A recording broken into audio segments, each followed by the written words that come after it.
la idea fundamental de mi intervención, lo que yo tenía interés en transmitir, es como la idea clave de que la represión es parte constitutiva y medular de un sistema, de un régimen, en realidad de varios regímenes o sistemas políticos que se suceden bajo el nombre de franquismo, y que la represión está estructurada, es un engranaje estructurado, perfectamente estructurado desde el 18 de julio, y que se mantiene durante todo el régimen, aunque lógicamente se concentra la coyuntura más represiva, es la de los primeros años, los años 30 y los años 40. Y bueno, he puesto algún ejemplo de los instrumentos legales o de los mecanismos legales o normativos, mejor dicho, por no utilizar la palabra legal, que a través de los que se articuló la represión, fundamentalmente tribunales militares, ley de responsabilidades políticas, son quizá los dos grandes instrumentos normativos. Y después la idea también, que apenas he apuntado, de cómo la represión también tiene un sostén social. Y en los procesos se ve también como fenómenos como la delación o la testificación contra los represaliados es común.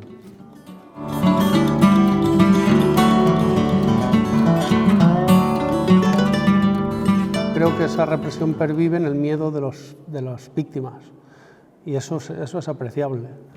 De hecho, explica buena parte del proceso en función del cual la sociedad española no ha afrontado ese pasado traumático, porque todavía, en buena medida, las víctimas tienen interiorizado ese miedo todavía, y bueno, las propias víctimas han tardado en reclamar sus derechos en este sentido, de modo que ahí hay una huella. Y por supuesto, sociológicamente, como ha dicho Arcángel también, bueno, hay un sector social que todavía bueno, está involucrado, o se cree involucrado, porque yo creo que no lo está, o no debiera percibirse o sentirse involucrado. Algunos sí, pero ya cada vez menos, es una cuestión biológica, pero hay sectores sociales involucrados en la represión, de modo que lógicamente hay una resistencia.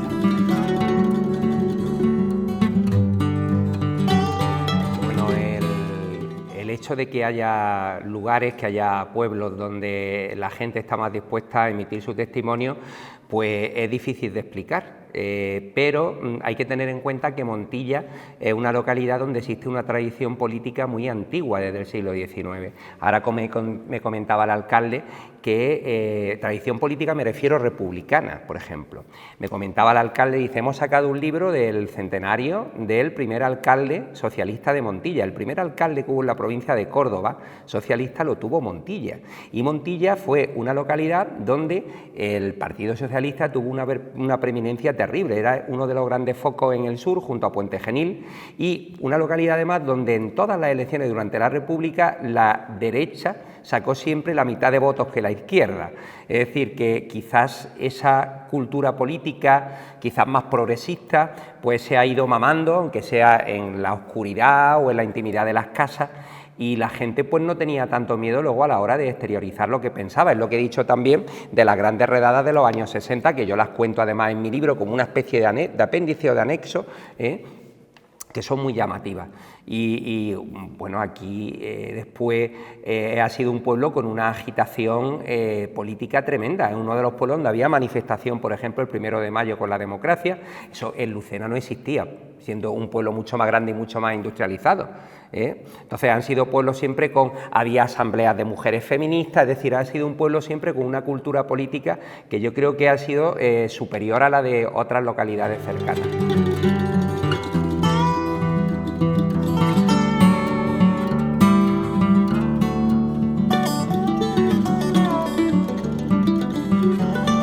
Voy a contar, por ejemplo, aquí, los que mueren en los campos nazis, los montillanos, que yo sepa, de los 8, al menos 3, los descendientes han cobrado pensiones de guerra, ¿vale? Los descendientes. ¿De dónde vienen esas pensiones? ¿De España? No. Han venido, en principio en los años 50, tuvieron una subvención del gobierno alemán por la pérdida de los campos nazis, y después hubo también una especie o de pensión o de subvención que era elegir por parte de los descendientes, siempre y cuando ese señor que murió en los campos nazis hubiera sido deportado desde Francia. Sin embargo, en España no se ha hecho nada. En España, que tuvieron que salir precisamente por la guerra, por la represión, aquí no se ha hecho nada para resarcir a esas víctimas. De manera que son políticas de Estado, que no tienen que ver nada con la derecha o la izquierda, porque allí, por ejemplo, en Alemania, quien ha estado muchos años era Adenauer, que era un político que no era precisamente socialdemócrata, era un político conservador.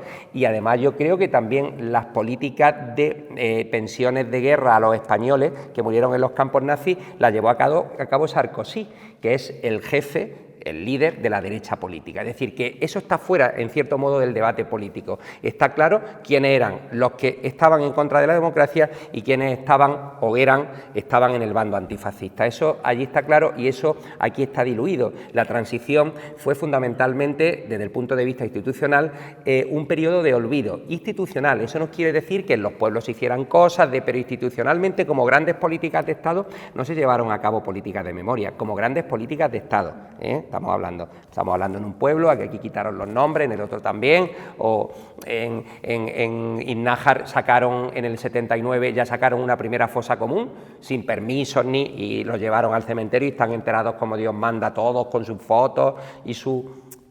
Así que no es lo mismo, la política institucional no es la misma en un lado que en otro. Aquí las políticas de memoria la han estimulado la sociedad civil, es un movimiento cívico. Mientras que en la Alemania, que es el caso paradigmático, ese debate ya se ha tenido. No de inmediato, es cierto, arrancó un poco tarde, los 60 o 50, a finales de los 50, pero ha sido muy intenso y claro, ahí el Estado ha asumido el compromiso con la democracia, cosa que aquí, si lo ha asumido, desde luego el Estado como tal no ha mantenido el compromiso. De modo que esto sigue en manos, básicamente, la reclamación y el compromiso con los principios de verdad, justicia y reparación sigue sosteniéndose sobre la acción cívica.